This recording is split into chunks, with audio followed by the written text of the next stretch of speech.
George, you've been in the band since 1995. What do you think it is that you bring to the band that has garnered your longevity since you've had so many different lineup changes? Not vocals, but and all. What do you think is what do you attribute your longevity to, personally? I don't know. No, I don't know. I mean, when they got me in the band, they wanted, they were unhappy with some of the way the lyrics were. They thought they were getting repetitive, which I don't really write a lot of lyrics anyway. So I haven't really brought any lyrics to the table in a while. But, since Gallery, I think. I was actually going to ask you if you did anything on the new album lyrically. No. No. Anything I do is in the studio and more. Okay, this isn't going to work. We got to tweak this. We got to take what they give you and make it your own thing. Well, basically, everything's usually pretty good. You know what I mean? Right. They'll give me the tape of them singing it, and even if there's a mess up, they know that I'll get the gist of the timing. I know how it's supposed to go. Right. Every once in a while, there's a discrepancy where maybe they didn't mess up, and it sounds like they did to me, and but all that's easily worked out in the studio. But there's a couple of times where there's just extra word in there that's just not going to fit, something like that. Small shit, A syllable. Just some stuff with drums that I can hear what's going on with the drums and how it's going to play out and whatever when I'm having to sing it. But as far as just when I got in the band, I just think they wanted someone who was wanting to sing faster patterns. Okay. I sing faster. I can sing. Scolding Hell. Scolding Hell's a good idea of that. Absolutely. And I just think they want to, different direction with the vocals and the ability to for as far as the lyrics go to change it up. Oh no, I'm good. I'm all right. Just fucking Buffalo Wild Wings burp. But yeah, so I mean, I don't know. I mean, as far as the total thing with the band, obviously, most people know me from the live show, just absolutely the headbanging and stuff, and the higher screams and stuff. I think Chris did some of that on the Bleeding, but I don't know if it was not to take a shot at anybody, but to me, I didn't think the delivery was as convincing, and I saw them live on the Bleeding tours, and I didn't think it sounded like brutal in the way that like the higher screams that you hear like Chuck Schuldiner does, Glenn Benton. Yep. That sounds to me more convincing than what Chris does, even in 6 Feet Under. So I think there were obvious personal issues I think between them too why they got me. But I mean, just longevity wise, I don't know. I think I have delivered on every album. I hope I'm not trying to take a shot at anybody. I'm just saying that's my personal opinion. It's a perspective. It is. I mean, I really.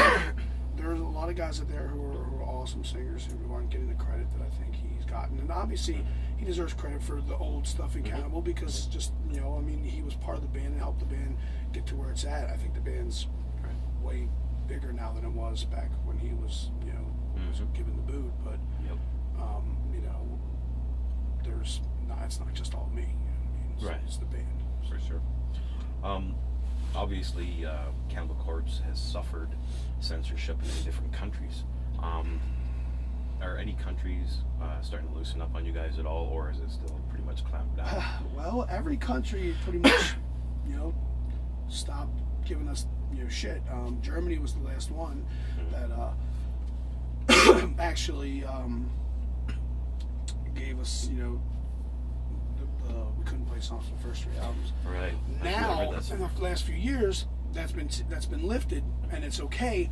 But recently, in October, I believe it was, we played in Munich, and there was a big stink about it. We couldn't play songs from the first 3 albums again.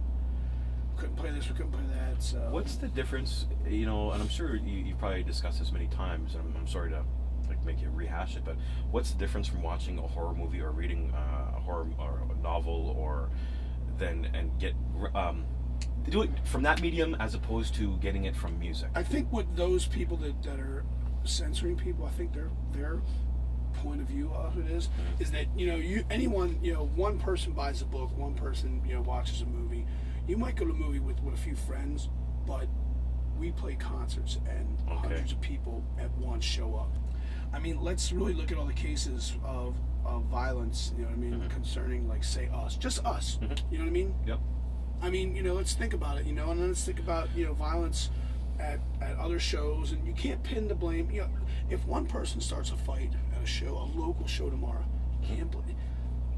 It's 99.99, just keep running the nines, percent chance that it's had to do with, I don't like that guy, or he hit me wrong in the pit, or he bumped into me the wrong way, or he you know, touched my girlfriend's ass, or something like that. It is not going to be, I love this song so much, I got to punch him in the mouth. You know, it's not. When people get in fights, when people get in fights when they're slamming, it's someone got hit the wrong way, and of course your immediate reaction is either, fuck, man, you know, I got hit, man, I was slamming too crazy, or that guy's slamming too crazy and he hit me.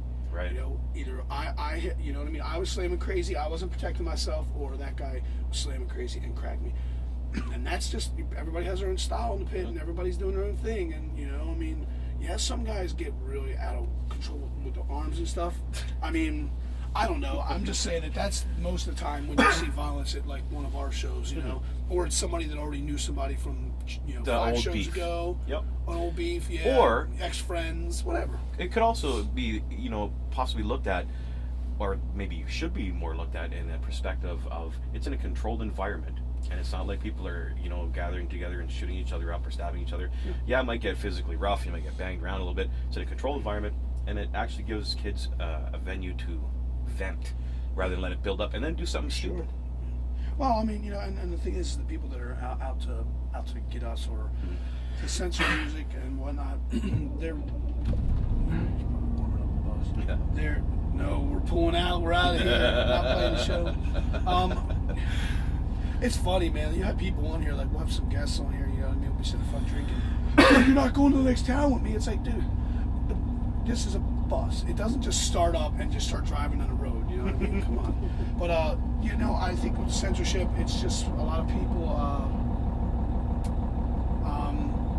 you know, and it's different with different countries. I don't know how their systems work and whatnot, you know, but here, I think a lot of people pick on bands and whatnot, and they know that, you know, people that are going to vote are going to see that, and it's going to get them votes. You know, it's, absolutely. I mean, you got to have a stand on certain things, and, you know, the whole Tipper Gore thing. I wish they would just say, listen, we think that the possibility for this to be this is like say, let's say here, if there was a real problem like Tipper Gore, whatever.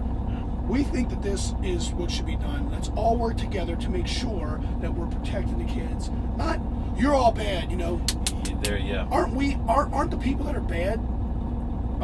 People that are going to vote, adults, you know what I mean, and you're asking them to act like adults.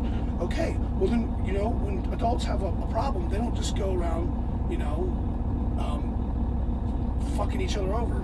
They work things out. You talk to us, we talk to you. They had that big press thing, and Dee Snider was there and everything. Right. And he stated his case, but it never changed people's minds. All they wanted to do was just, all they do is have nothing to do, and they just sit around and think of ways, at least the way it seems to me. Now, I don't know about in Germany. Supposedly this woman's wearing a Butcher Burst shirt. Yeah. And just to her to school, she was a teacher.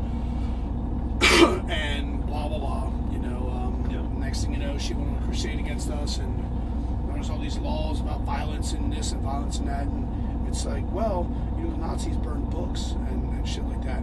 Yeah. So you're almost acting like that's what you want them to do. Do you remember? Is to just, you know, ban us and burn our CDs, and you can't sell the CDs, and you can't sell this, and you can't sell that. And it's like, you know, you're trying to act like you're free, but you're not. And it's like, the kids, of course, that come to the show, they're the ones that are really getting hurt. I mean, we could play any set. We could put any amount of songs in there from whatever albums we have, and just skirt, you know, the songs they don't want us to play, which we did for years.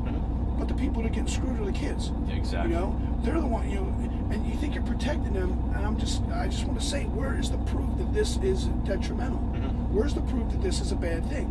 Show me the fucking proof. Yeah. Like, really, okay, if you give me one example, that's not a fucking enough. I mean,